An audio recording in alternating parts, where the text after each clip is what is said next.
find young people at school. You find young people at the ground, on the streets. You find young people at the streets of Soweto. You find young people at the streets of Alexandra. You find young people at the streets of Seshego. You find young people at the streets of PE. That's where you find young people.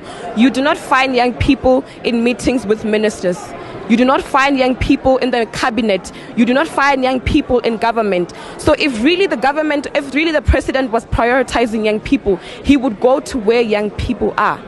Where young people are on the street trying to find employment.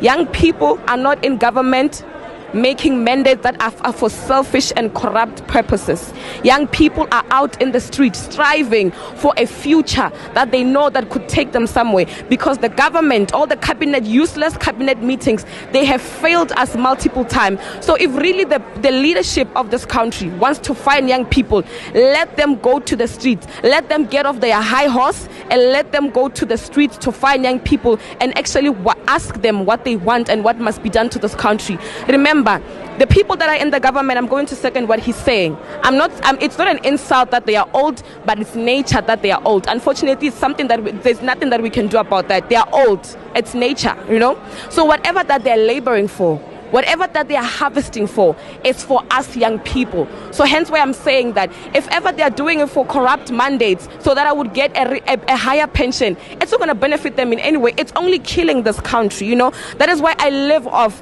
the words of the great president of Burkina Faso, Ibrahim Traore. I'm very impressed by Ibrahim Traore of what he's doing. He has taken out Burkina Faso from how it was under the leadership of the countries of the West to the Burkina Faso that it is right now, that is excelling so much. We have so much that Burkina Faso does not have. We have gold, we have minerals, but yet we cannot even achieve 2% of what Burkina Faso has done. What does that tell us as the citizens of South Africa? It tells us the government is failing us. This is one thing that I need to let it known to South Africans. Nelson Rolihlahla Mandela is gone.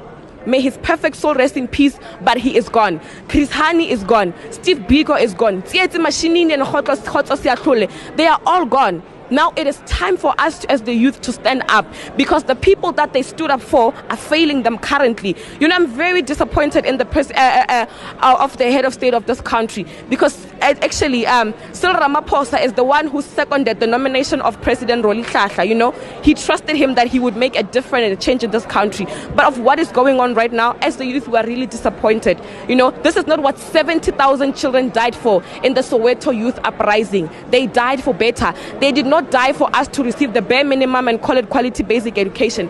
They did not die for us to be here. And this, the problems that we're talking about right now is the problems that we face day to day. But why should you spend so much money in calling a national dialogue while you can take that money and invest it into changing the problems that are faced by this country? That is why I'm saying this is another pep talk.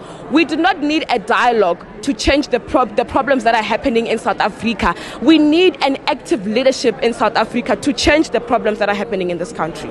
All right. If you ever wondered whether young people have a clear idea of where they want this country to go, I imagine this conversation